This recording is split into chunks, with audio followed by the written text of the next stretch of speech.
in November 1937, somewhere in White Sands, New Mexico, in a vast network of tunnels, there was rumored to be found 79 skeletons, and then in an adjacent tunnel, 16,000 gold bars, estimated to be valued at around $1.7 billion.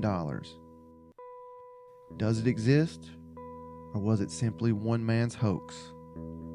You're listening to the Mysterious Brews podcast, and tonight we bring you the case of the Victorio Peak Treasure.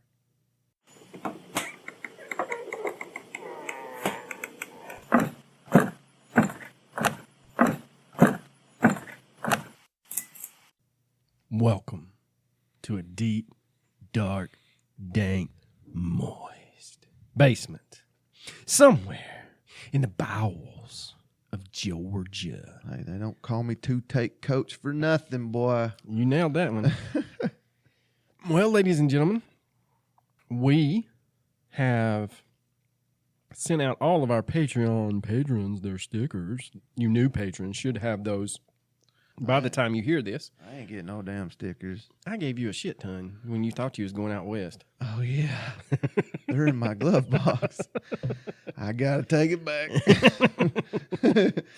But we have had some great feedback on our top 5 episode, bottom 5 episode, of course. Really? Yeah, it's all off Patreon, but... well, since one of us has... access and one of us doesn't. Yeah. So, everybody's like... honestly, I'm not making this up. Several people have said, we love all the content, whether y'all like it or not. We don't see a bottom 5. And like we tried to say, they wasn't really bad episodes. We just... Chad Mauer's a bad episode. Chad Mauer deserved better. Chad Mauer deserves to be heard. That is a bad episode because you can't hear it. The rest of them you can argue, and we said that. Definitely, those bottom 5 are definitely better than the first bottom 5. True. All 5 of them, including Chad Mauer. Yeah. But yeah, great. I'm so glad they said that. That's awesome. Yeah, I'm glad that what we feel like is not good is still good for the community. It's like, it's like pizza and sex. Even when it's bad, it's still pretty good. Yeah, it's still good pizza. I mean, it's still pizza. There wasn't any sex out there or pizza. He just turned around. I was staring out into oblivion. But anyway. I'll take either one right now, boy. So we have, like in the previous episode, Coach had stated, we've kind of gotten away from the murder and the missing persons. It's coming back. Yeah, it's coming back. Don't y'all worry about that. Chad Mauer's going to come back because that'll be my next choice. Chad Mauer redo. You only want to do that because you saved the notes. You won't have to look it up again. I guarantee you I don't have the notes. Let me pull it up. I guarantee everything that I want to redo, I do not have the damn notes. I swear to you I don't. Wouldn't that be some shit? Me having to redo Chad Mauer. So aside from the Roswell incident, the legend of the Victorio Peak treasure is probably the most notorious tale in this great state of New Mexico. The peak's a rugged outcropping of rock barely 500 feet tall, located in the center of a dry desert lake known as Hembrillo Basin. Beyond the basin is a 100-mile area of desert known as the Jornada del Muerto, which means... something death. The journey of death. Because during the early Spanish explorations, travelers took this shortcut through hostile Apache Indian territory. Many died from either Indian attacks, and others perished from the harsh desert conditions. Native American attacks. Yes, I apologize. Victorio Peak lies within the White Sands Missile Range in south-central New Mexico. The peak was previously known as Soledad Peak, after a fierce battle between the Army and Chief Victorio of the Apaches in 1880. The peak assumed the new name of Victorio Peak to honor Chief Victorio. It should not be confused with Victoria Peak in the Black Range Mountains near Kingston, New Mexico. Duly noted. Thank you. Long before Victorio Peak was taken over and surrounded by white sands, a man named Milton Ernest Noss, better known as Doc Noss, took time exploring the Victorio Peak while he was deer hunting. Noss was an Oklahoma native, but traveled all over the Southwest looking for adventure. In 1933, he married Ova Beckworth, better known as Babe. I'd have gave her a nickname too. No offense to her. I'm sure she was a lovely lady. They made their home in Hot Springs, New Mexico, which was later known as Truth or Consequences, New Mexico. You know, as badasses of a name that is, because it really is, they named themselves after a game show.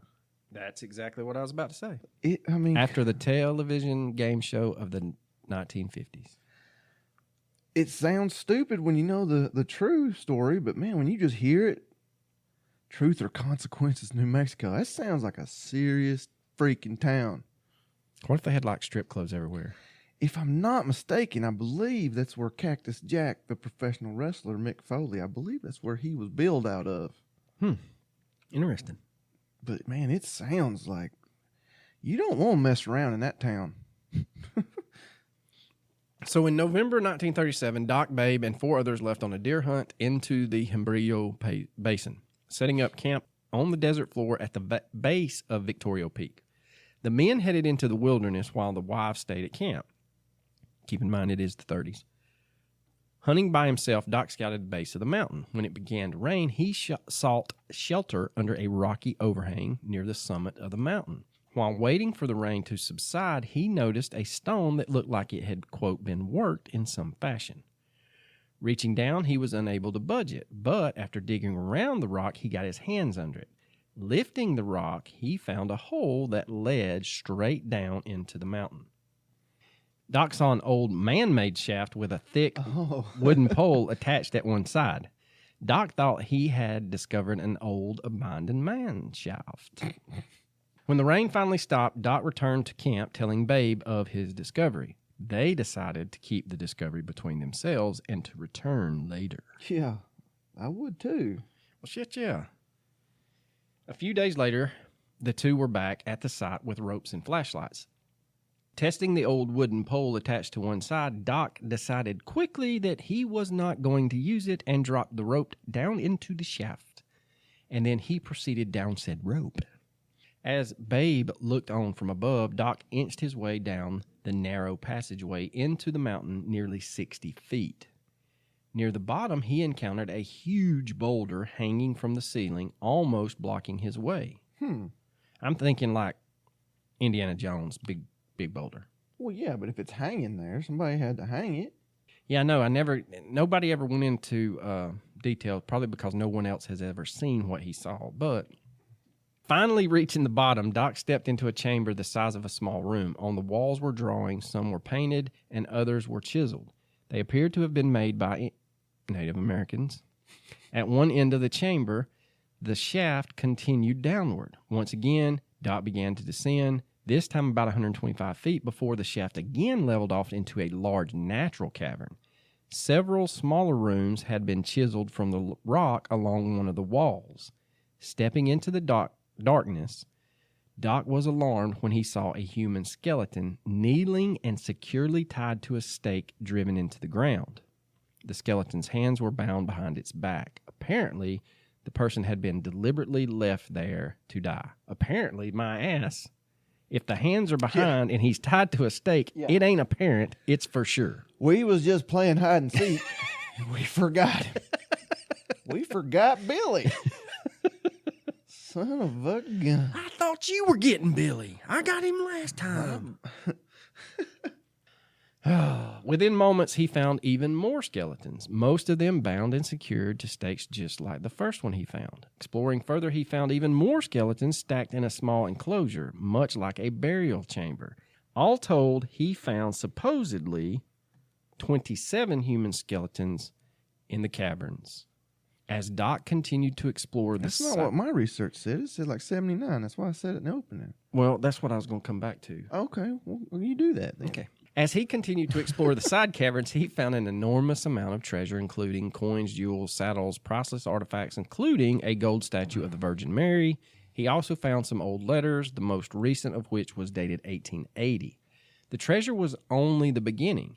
In a deeper cavern, Doc found what he thought was a stack of worthless iron bars. He estimated they were thousands of these bars, each weighing over 40 pounds, stacked against a wall. He was barely able to lift one, much less think of carrying it back to the surface. Later, the wealth in the cave would be calculated to be worth more than $2 billion. It's a lot of money. Doc filled his pockets with gold coins, grabbed a couple of jeweled swords, and laboriously returned to Babe, waiting anxiously at the surface. To give you all an idea of just how much money that is, that's at least 15 days worth of Jeff Bezos work. Like, he's got to work at least 15 straight days to make $2 billion. I took all I had, not spit that over. I know, I was hoping you was going to. Oh, God. I'd have took it just to see your reaction. After telling her about what he had seen and showing her the loot, she insisted he take his little ass back into the mine and get one of them there bars. After much searching, he found a smaller iron bar that he could carry back through the narrow passageways.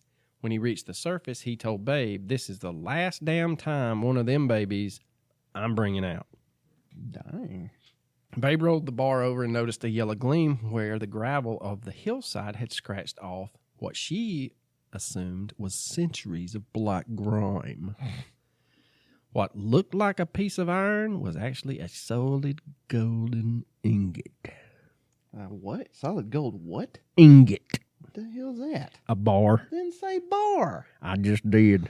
Yeah, what the hell? This ain't the freaking old English podcast. People don't understand what the hell you're saying half the time anyway. You're speaking the truth over her. After the discovery of the treasure, Doc and Babe spent every free moment exploring the tunnels inside the peak, living in a tent at the base of it. On each trip, Doc would retrieve 2 gold bars, which, by the power of persuasion, she said, get more of them there gold bars. Yeah, that's what I'm saying. Like, I've never held a gold bar, but I know they're heavy. But you know what? I can get more than 2 of them. That's a weight I'm willing to do. I can get you 3, guaranteed. If I have to hold one between my legs. And duck walk. Yeah. At one time, he brought out a crown which contained 243 diamonds and 1 pigeon blood ruby. Now, who gonna count that? Who gonna count all them diamonds, first of all? And how do you know what pigeon blood looks like? I don't know. I guess it's nice. I mean, and in what world do we judge the beauty of rubies by pigeon blood? Isn't blood usually blood, though? It's red. Rubies are supposed to be red. Yeah, but I mean, is there some sort Is it like of clear though? Is there some sort of beautiful quality to pigeon blood? Now we're gonna have to go out there and kill one, find out. Well, I can see about 6 right now. Now, Doc trusted no one, even Babe. Yeah. And disappeared into the desert, hiding treasure wherever he felt he could. Yeah, I'd be like, look, I mean, I gotta go piss again. Like, well, babe, we had a good run, but deuces. here's a couple gold bars, but take your ass on. I don't even want to see you again. If I ever see you around here, don't you ever come back to Chucky's again. You son of a bitch. She said I was going to take the gold, and I said, you better not. You better not. Among the other artifacts, Doc is reported to have retrieved documents that were dated 1797, which he buried in the desert in a Wells Fargo chest along with other treasures.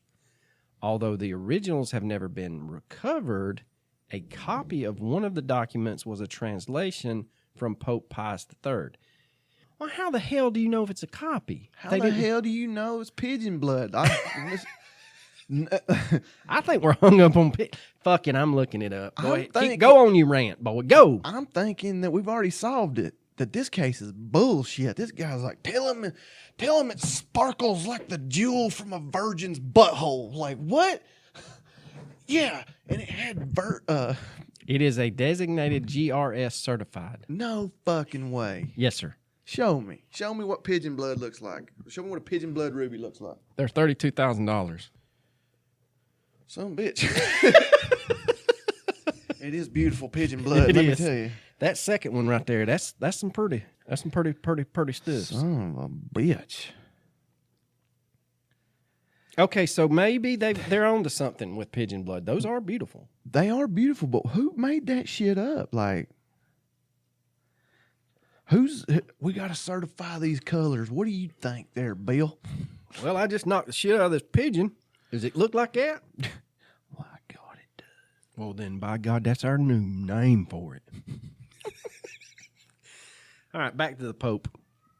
This document was translated, and it supposedly said, 7 is the holy number, the passage begins. It then continues for several lines before ending with a cryptic message. In 7 languages, 7 signs, and languages in 7 foreign nations, look for the 7 cities of gold. 70 miles north of El Paso del Norte, in the 7th peak, Soledad. These cities have seen the 7 sealed doors, 3 sealed toward the rising of the soul sun, 3 sealed toward the setting of the soul sun, 1 deep within Casa del Cuervo de Oro. At high noon, receive health, wealth, and honor. Now, believers think that Doc found the Casa del Cuervo de Oro, which is the Spanish for the House of the Golden Cave, or Soledad. That's what I was. Oh man, you beat me to it. Sorry, man. I was going to display my high school Spanish skills. He apparently also found the 7th door located at high noon, but the promised health, wealth, and honor would evade him. 4 years before his discovery, Congress had passed the Gold Act, which outlawed the private ownership of gold, so Doc was unable to profit from his treasure on the open market. He didn't care about the historical value of the treasures inside Victorio Peak, so he mostly ignored the pouches, packs, and artifacts while he concentrated on the gold coins and bars. Although he was unable to sell the gold bars on the open market, he continued to work tirelessly to remove the treasure. Why couldn't you sell them on the open market? Because it was illegal at that time. Congress had passed the Gold Act. Yeah, you're right. Oh, good. Man, look at you, bro. I know. I'm Math teacher with the history facts. Killing it. Nice. In the spring of 1938, Doc and Babe went to Santa Fe to establish legal ownership of the find, filing a lease with the state of New Mexico for the entire section of land surrounding Victorio Peak. Subsequently, he also filed several mining claims on and around Victorio Peak, as well as a treasure trove claim. With legal ownership now established, he began to openly work the claim, but he also became increasingly paranoid, hiding even more gold bars all over the desert. When Doc's story eventually became headline news, scholars began speculating on how the enormous treasure could have come to be stashed inside the peak. Some believe that Doc found the Casa del Cuervo de Oro. Others believe... Okay. I don't often overemphasize Latin American words, but when I do, I drink Dos Equis. Yeah, clearly. Others believe that Nas found the treasure of Don Juan de Onate, who in 1598 founded New Mexico as a Spanish colony. Seeking out the 7 cities of gold, Onate was said to have been a cruel man, brutally subjugating the Native Americans to do his bidding by beating and torturing them. Reportedly, he amassed a fortune of gold, silver, and jewels before being ordered back to Mexico City in 1607. Yeah. Now, others speculate the treasure could be the missing wealth of Emperor Maximilian, who served as Mexico's emperor in 1860. If you're going to be a rich emperor, that's a pretty good name for you. When Maximilian heard of a plot to assassinate himself, he began to move his golden treasure out of Mexico. Legend says he sent a palace full of valuables to the United States to be hidden. He was assassinated in 1867, and then Chief Victorio enters the story.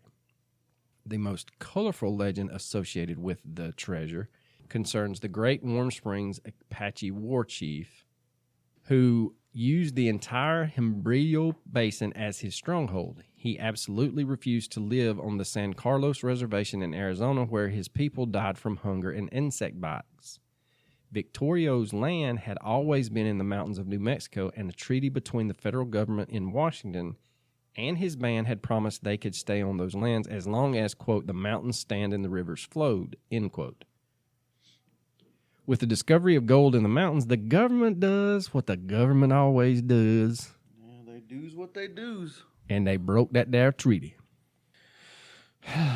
And Victorio decided, not on my watch, and he went on the warpath. Knowing how much the white man valued gold and having little use for it himself, he amassed huge amounts of it any way he could get it. He and his warriors raided throughout the Jornada and the Rio Grande Valley, attacking wagon trains, churches, immigrants, mail coaches, and anything else that promised riches. He raided the stage lines all over southern New Mexico and Texas in an all-out war against the U.S. Army and the Texas Rangers. He also took prisoners back to the basin and subjected them to an elaborate torture as a test of their bravery before killing them. This could possibly explain the skeletons in the cavern. It would also explain the presence of the Wells Fargo bags, pack saddles, letters, and other artifacts dating to Victorio's time.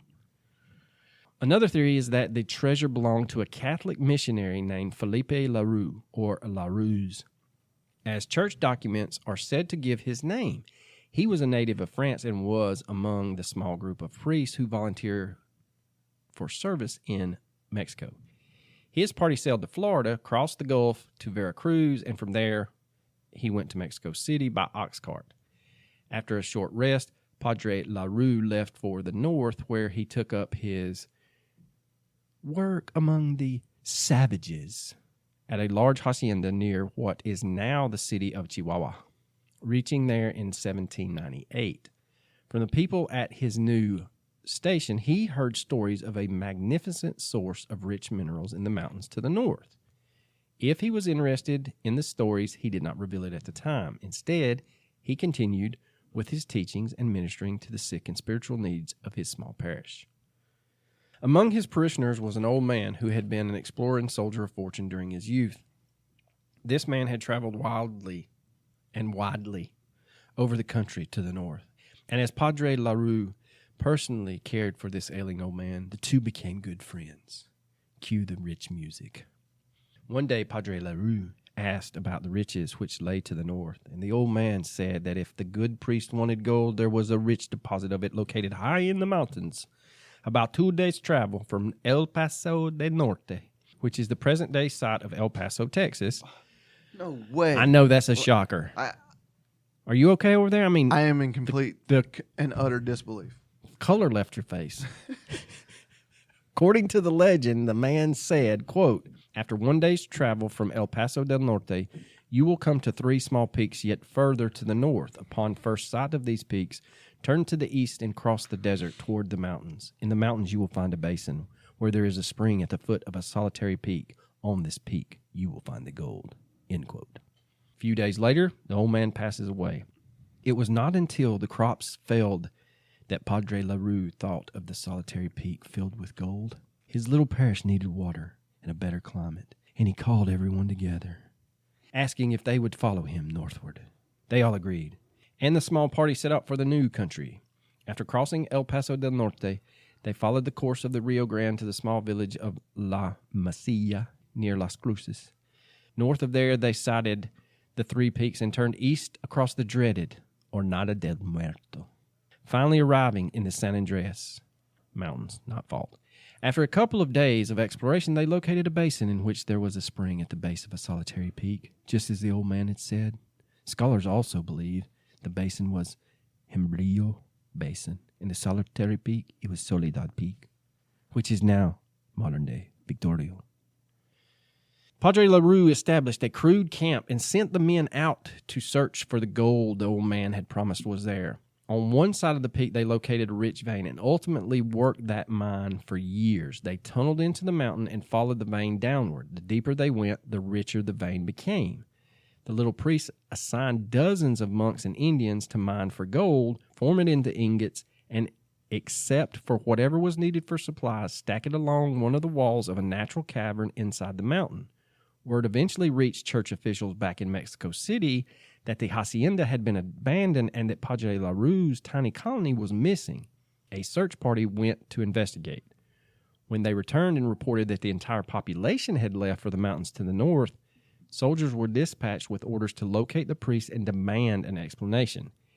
It was when a small group was in La Masilla purchasing supplies that they learned that the Mexican army was on the horizon. Hurrying to camp, they sounded the alarm. It was one thing for Padre LaRue to leave his post without permission of church officials in Mexico City, but it was quite another not to deliver the royal fifth, or quinta, of gold for shipment back to Spain.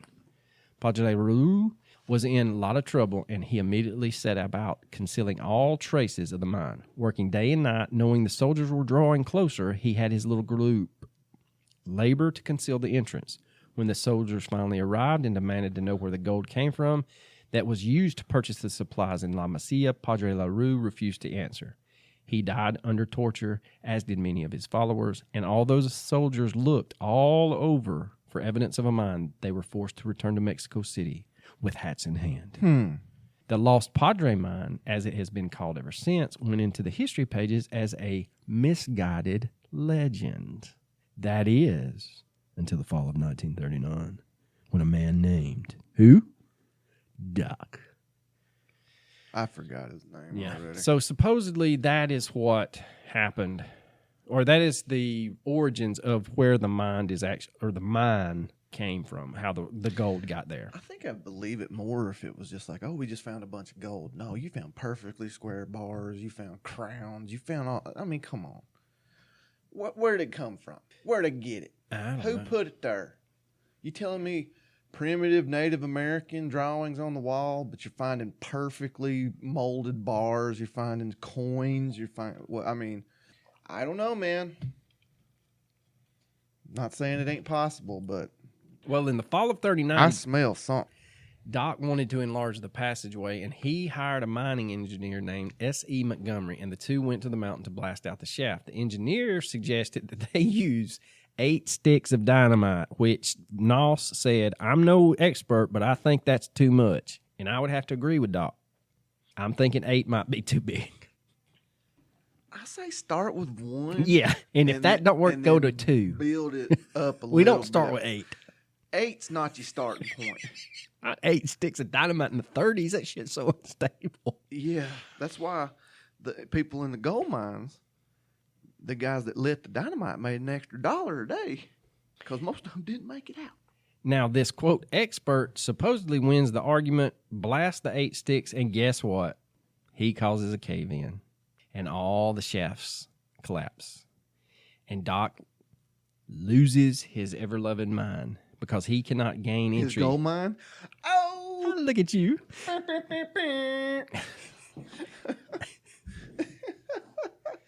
Now, this leaves him a bitter, angry man. This podcast, if you go back to the beginning, I'm a contributor. I did some research. I got good things to put in, good things to say at times. I have devolved into just trying to crack you up and mess you up. That's all I'm trying to do. That's my whole goal in this podcast. It's the shtick, man. It's our shtick. I wouldn't even be here if it wasn't trying to fuck you up. He fucked up again. I'm just going to start. I'm going to start cutting your words in. Yeah. Oh, sounds like me. Was I there for that one? Yeah, man. You don't remember it? No. Yeah. That would be awful. Literally. I'm going to do that. If you cut, maybe a Patreon only, you take the time to cut every word you say out of an episode and just be the 3 minutes of my, you're an idiot. Mysterious Bruce featuring the coach. And it's God dang, he really don't contribute much, does he? Oh, that is perfect. You do that and you unedit me. You just leave in my intro. And man, it was 17 minutes of an intro. I forgot at the beginning of this one, they really like your Patreon singing, the way that I've cut that one from that one episode and I put it on all the Patreon episodes. I know. I was like, I you're like, I ain't sang that in months. I did. I was like, wait a minute. Because I was tired. I hadn't slept. And I was like, I don't remember singing.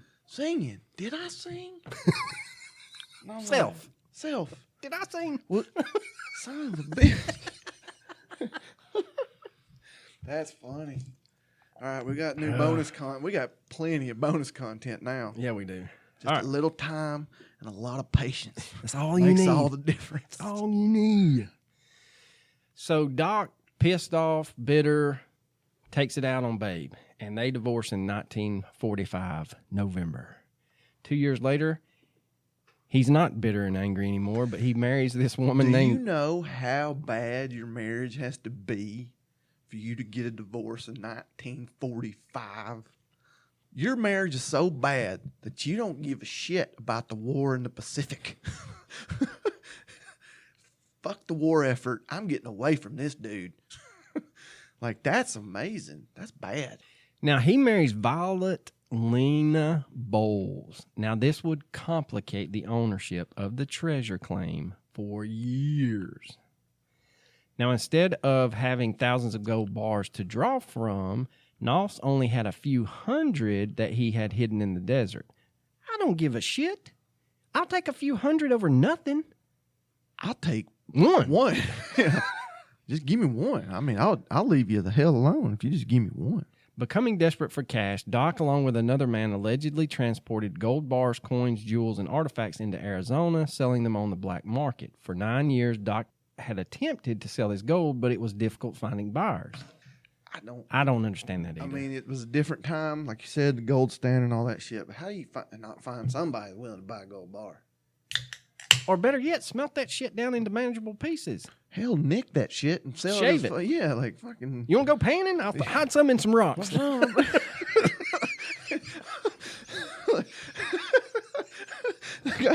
I got You give me $60, I'll get you a half a flake. Son of a bitch, look at this. I got the motion of the ocean.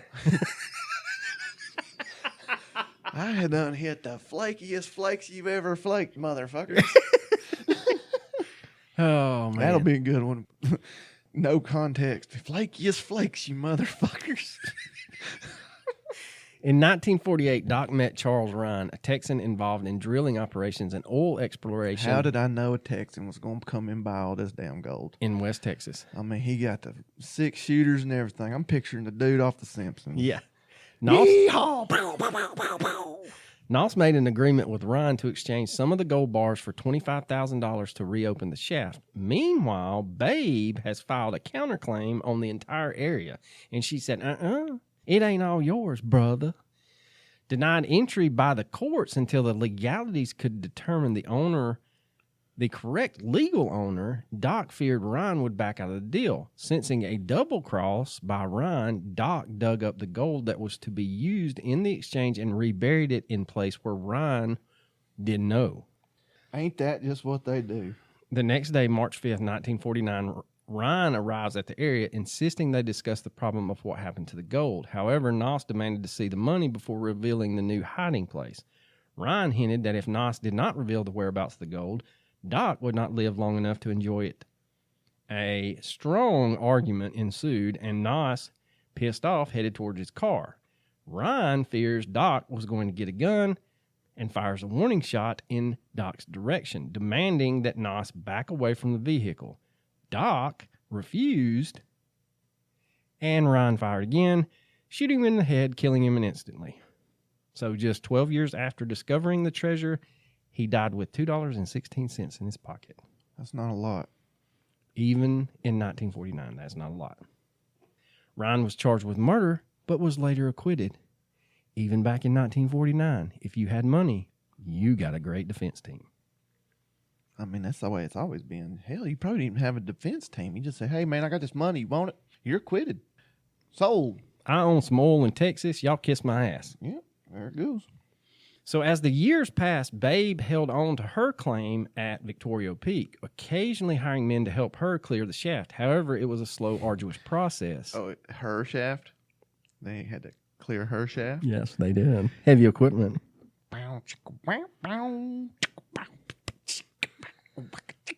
Why, Dr. Evil, I've always thought you were crazy.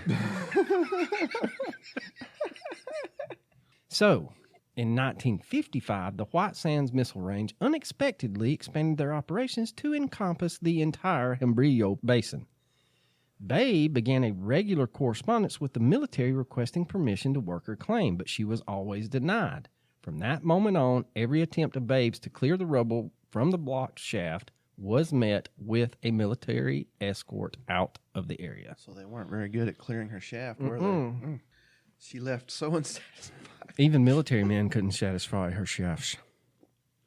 Well, there went Sean Connery. All right, we got to stop because we are selling a legitimately dead woman's name, and we can't do that. Yeah. Are you appalled? No, I'm apologizing. To Babe and her. Yes, profusely. You should, because you're a bastard. I just don't want no more hate mail. I'll take any mail. The good people in Arkansas did not know how much that affected me negatively. I felt bad for weeks.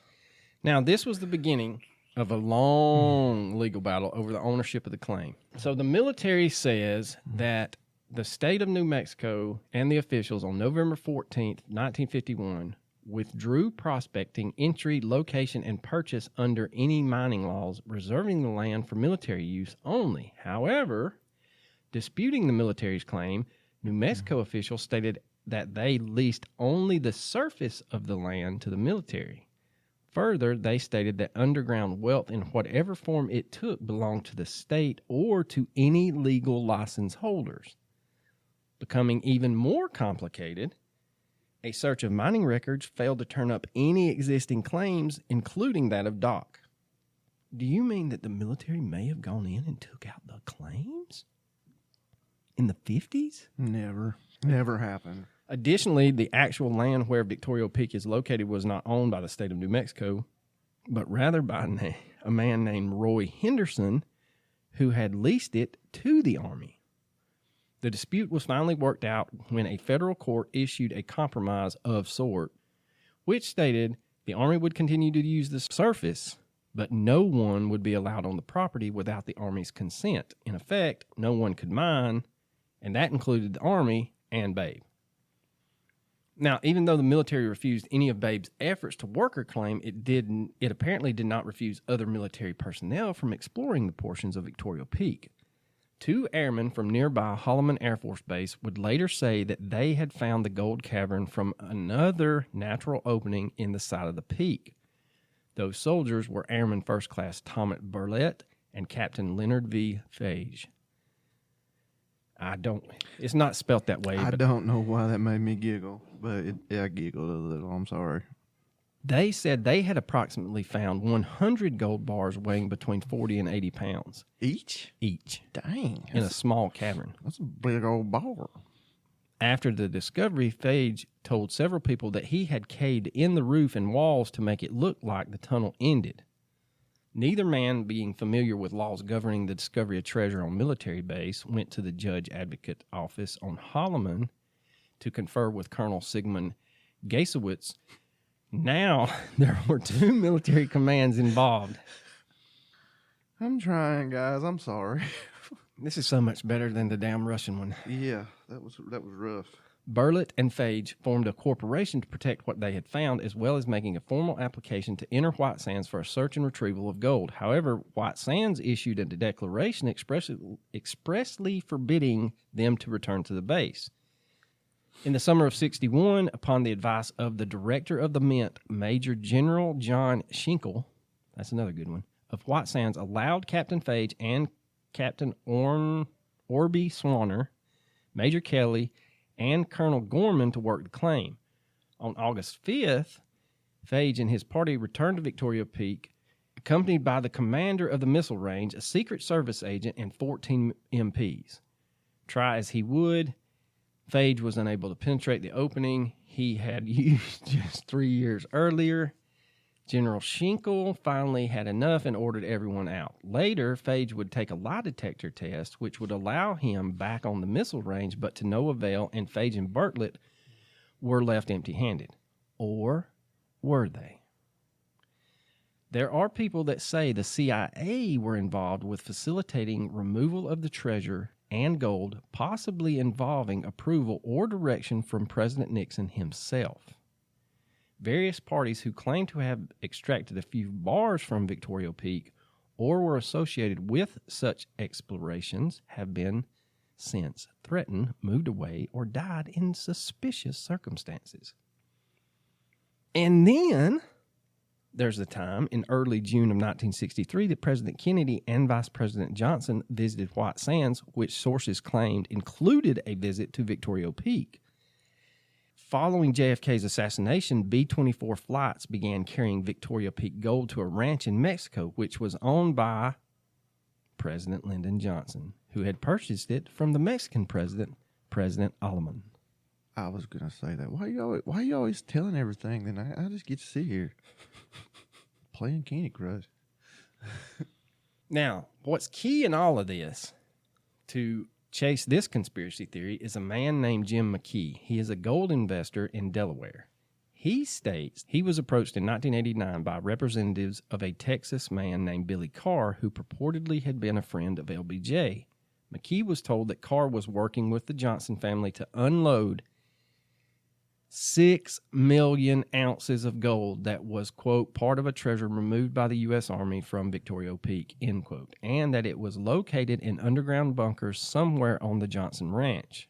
McKee and Delanis started negotiating with Carr, who said he was willing to sell the gold back to the Noss family well below market value.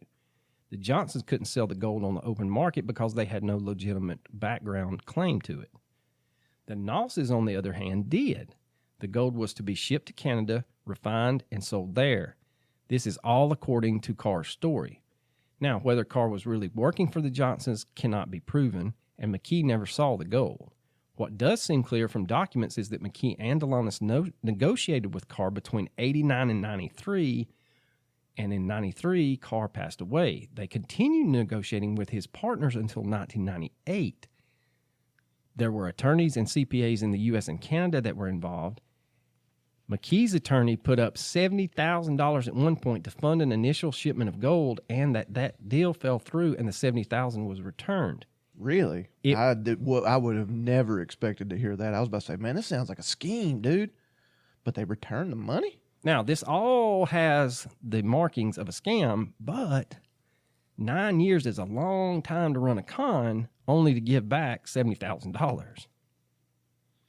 Now, the alleged Nixon connection begins with a memo by Nixon aide John Ehrlichman, and that memo was written in 1970. While he was with Nixon in San Clemente, he wrote, quote, I was called by a Mr. Keith Alexander, who claims to have secret knowledge of the location of 742 bars of gold weighing 40 pounds each, end quote. Alexander was seeking the rights to it. Alexander's name then turns up in a 1975 book about Victorio Peak. In it, attorney F. Lee Bailey, who represented some claimants to the gold in the 70s, said that Alexander and another man, Fred Drolte, had told him about treasure. Drolte's name then turns up in an interview Clarence conducted in 2004 with a man named Richard Moyle, who was also a gold hunter. Moyle said he had worked for Drolte. Drolte reportedly told Moyle that he had been in contact with Nixon about removing some gold, that he got a key to a back gate to White Sands from Nixon. Really? And the theft occurred over Thanksgiving weekend in 1973. Now, an FBI report shows that an Army lawyer contacted by the FBI about an illegal entry to Victorio Peak area that weekend, and trespassers had used dynamite. Now, while all of these little links are not perfect, Drolte had been convicted of running guns in the 60s, so he's not the most upstanding individual. And it adds to the probability that he's full of shit. But then, so was Watergate and White House plumbers' dirty tricks. So, fueled by suspicions that the military was working her claim, Babe hired 4 men to covertly enter the range. Though caught trespassing and escorted from the area, the men reported that they had observed several men in army fatigues up on the peak. An affidavit dated October 28, 1961 was signed to this effect, also claiming to have seen military jeep and weapons carriers on the mountain. Immediately reporting this activity to Babe, she contacts Oscar Jordan with the New Mexico State Land Office, who in turn contacts the Judge Advocate Office at White Sands. In December 1961, General Schenkel shows back up and shuts down the whole operation. Schenkel shows up. Barring anyone from entering the base who is not directly engaged in missile research activities. In 1963, the Gaddis Mining Company of Denver, Colorado, under a contract with the Denver Mint and the Museum of New Mexico, obtained permission to work the site. For 3 months beginning in June of 1963, the group used a variety of techniques to search the area. However, they failed to turn up anything. Now, Lynn Porter, a businessman residing in San Diego, California, attested to the accessibility of the treasure in the peak. On the night of September 1st, 1968, Porter drove to the peak with a friend and a civilian security guard from White Sands named Clarence McDonald. The three men had been on a hunting party when McDonald, who reportedly had consumed large quantity of beer, began talking freely about a huge stash of gold.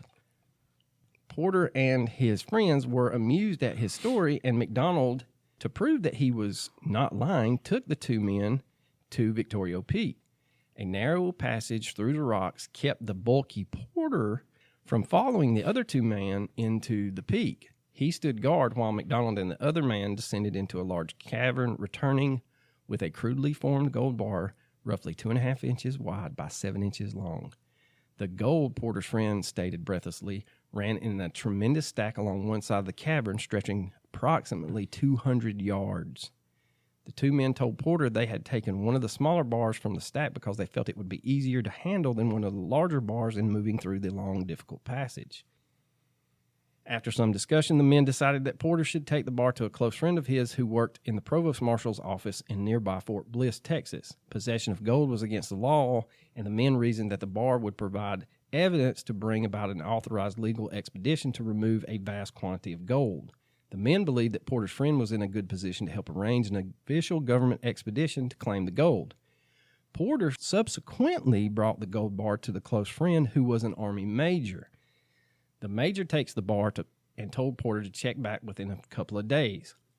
When he does, he finds that basically in 3-day interim, the major had been whisked away, transferred to the Pentagon. His wife and his 2 school-aged children had also abruptly left. The gold bar had disappeared without a trace. No one in the provost marshal office to whom Porter talked would admit knowing anything about the gold, and he was warned by the provost marshal himself that any future, quote, trespassing would be dealt with severely. Now, Chester Stout, for example, a retired Army sergeant, traced the removal of 2 large truckloads of gold from Victorio Peak, but later had to move out of New Mexico. His life was threatened because, as he was told, he, quote, knew too much. Now, in all, 8 persons told Thomas G. Whittle of Freedom Magazine they had received direct threats against their lives or against the lives of their families. Sam Scott, for example, a retired airline pilot, was warned in 1977 to keep clear of anything regarding Victorio Peak for at least 5 years under the pain of having his home firebombed and his wife and daughter killed. The sources of this threat, according to the man who relayed the threat to Scott, were 2 agents from the CIA.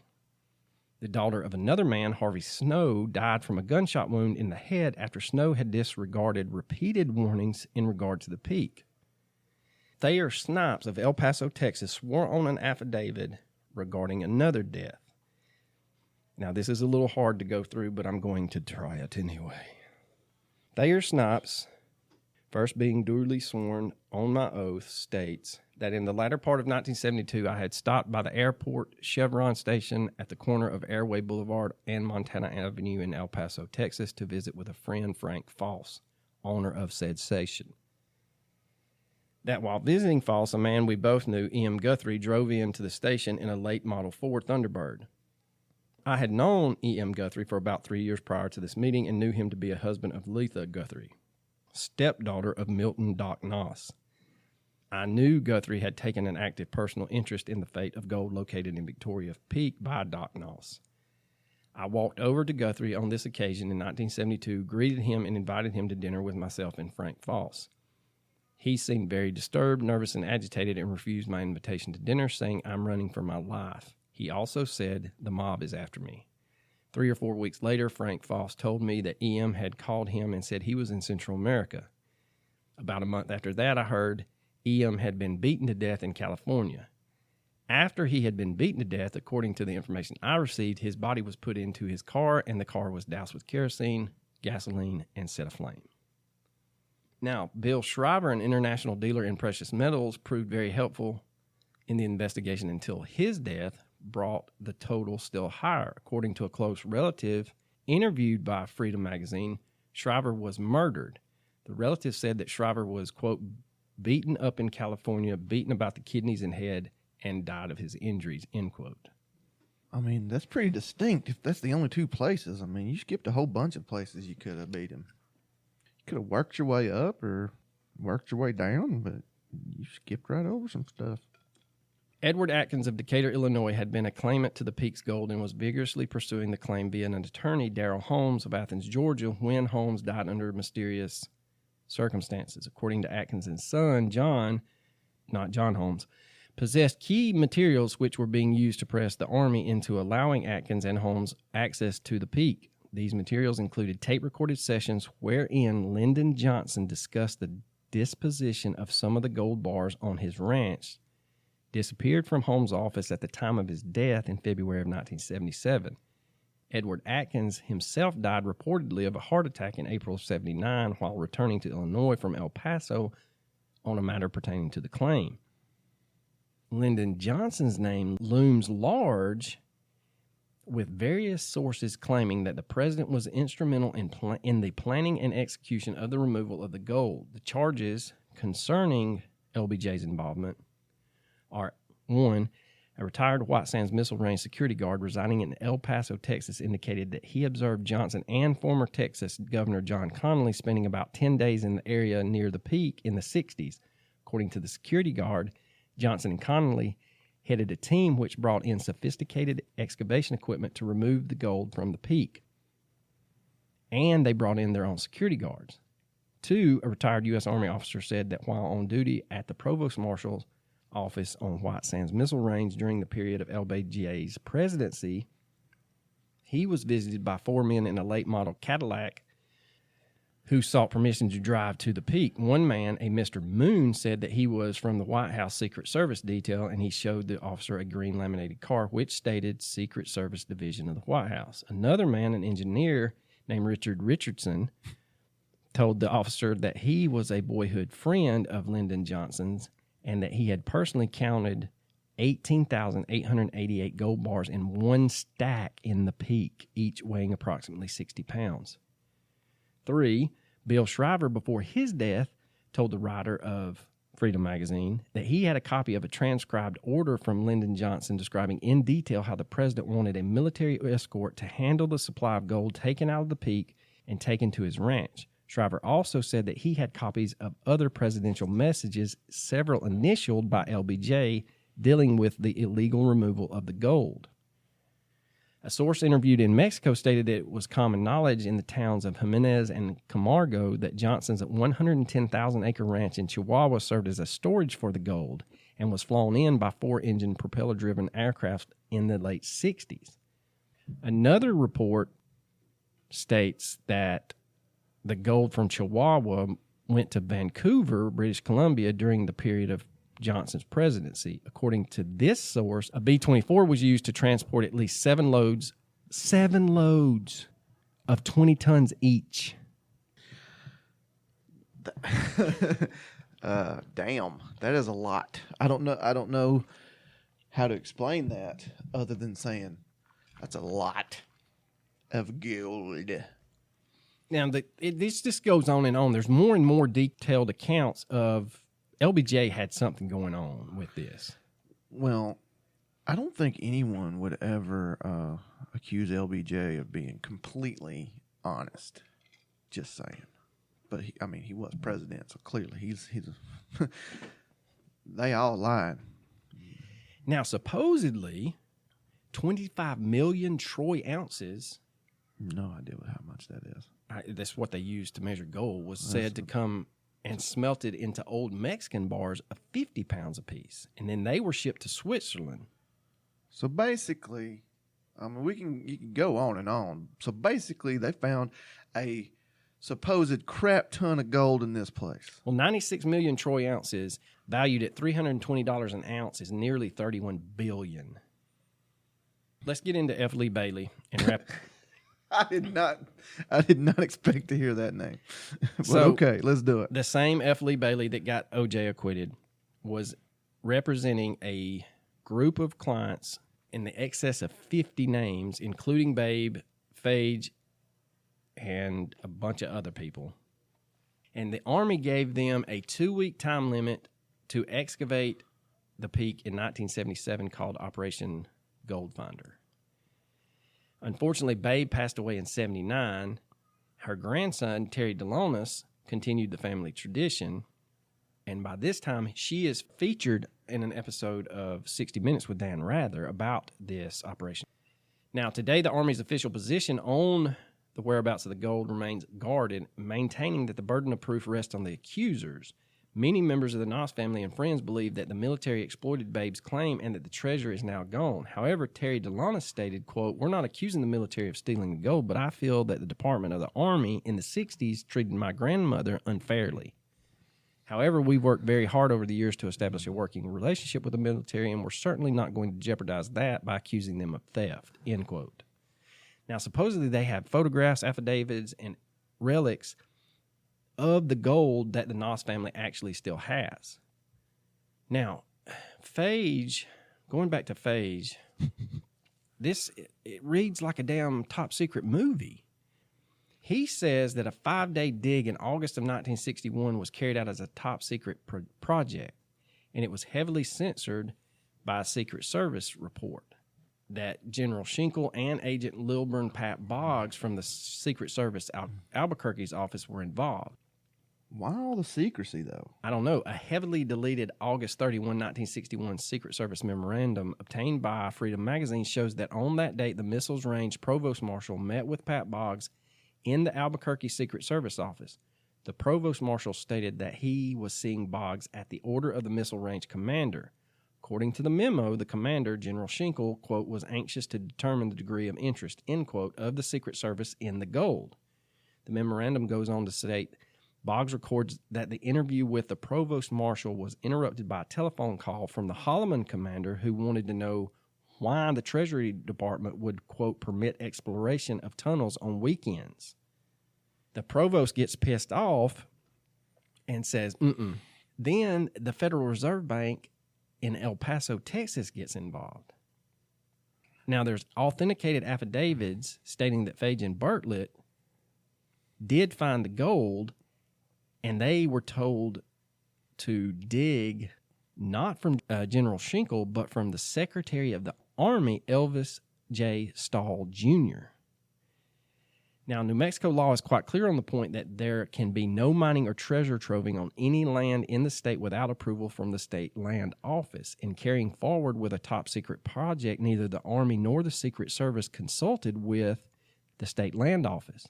So on October 28th of 1961, word gets to Ovanos wondering why people are digging in the basin.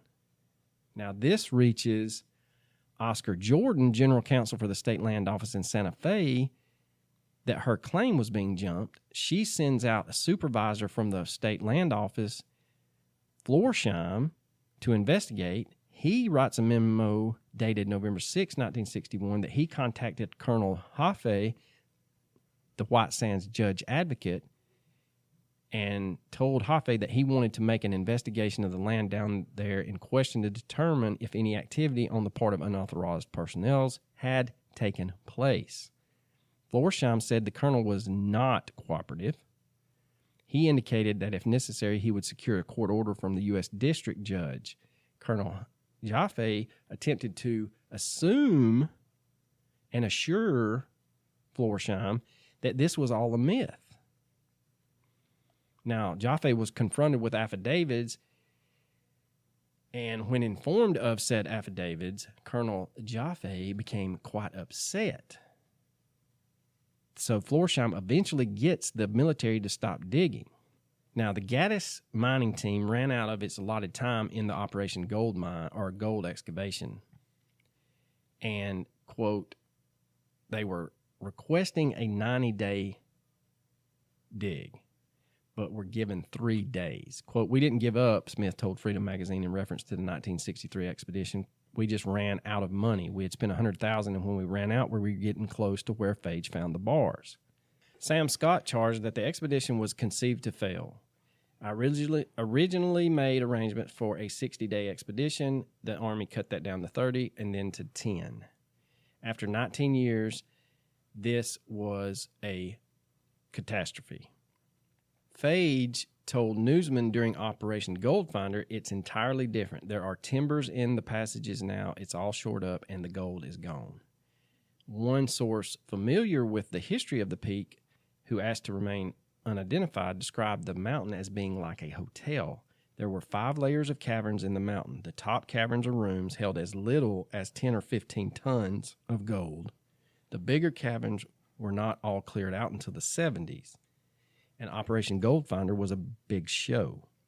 Something the Army could turn around and say, see, there's nothing here.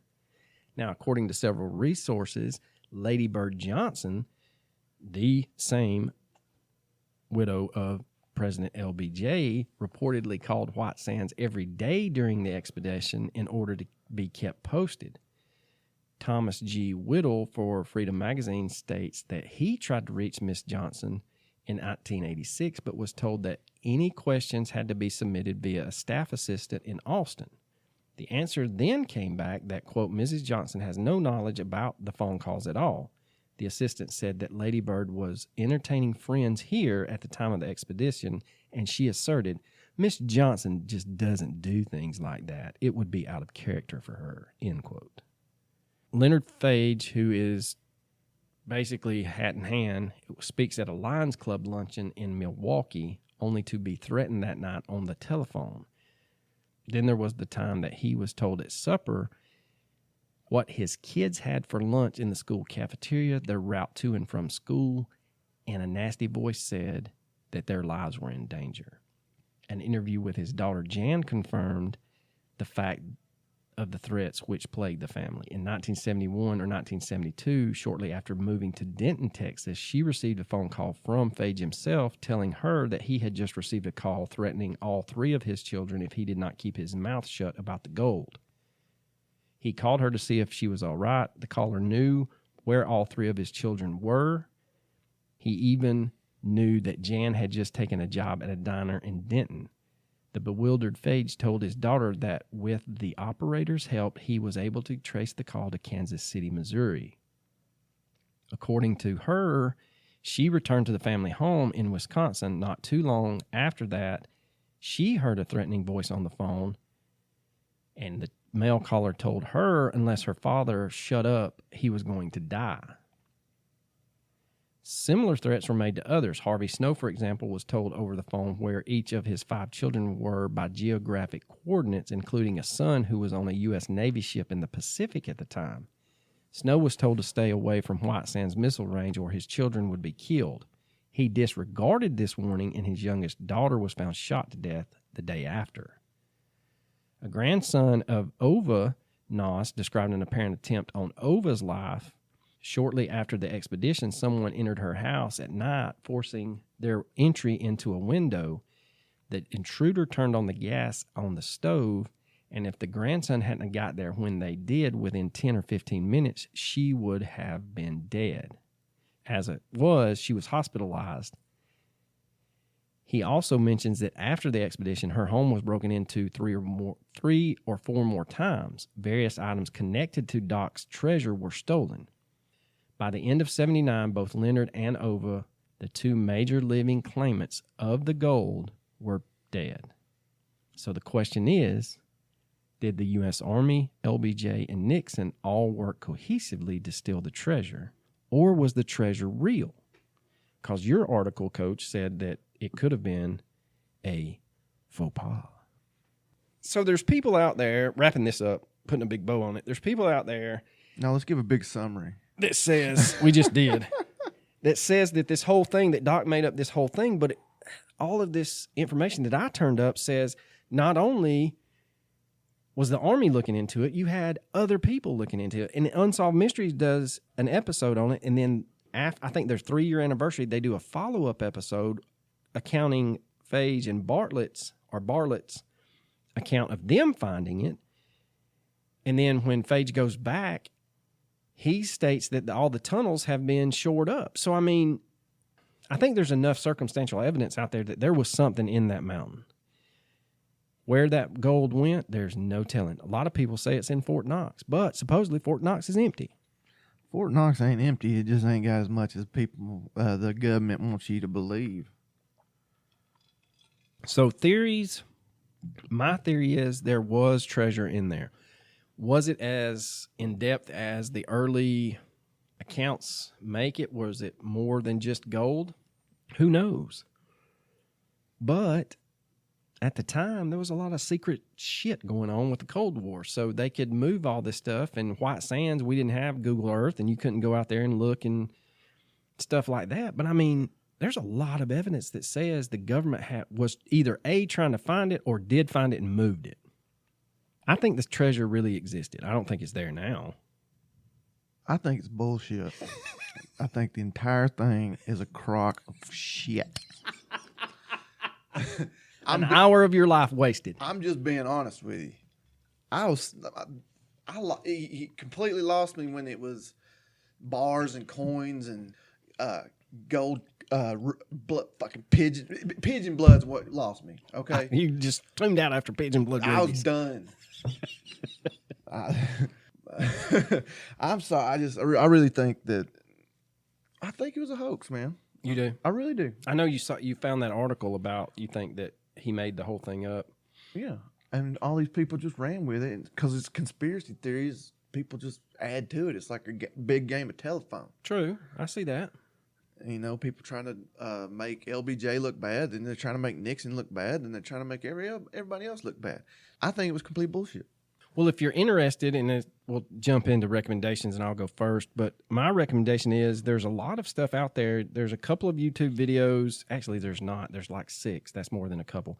They're not really in chronological order, but if you type in Victorio Peak, White Sands Gold, there's videos that will pop up. But I suggest, my recommendation is that you watch the episodes on Unsolved Mysteries about this topic. Yeah, don't watch anything else than that.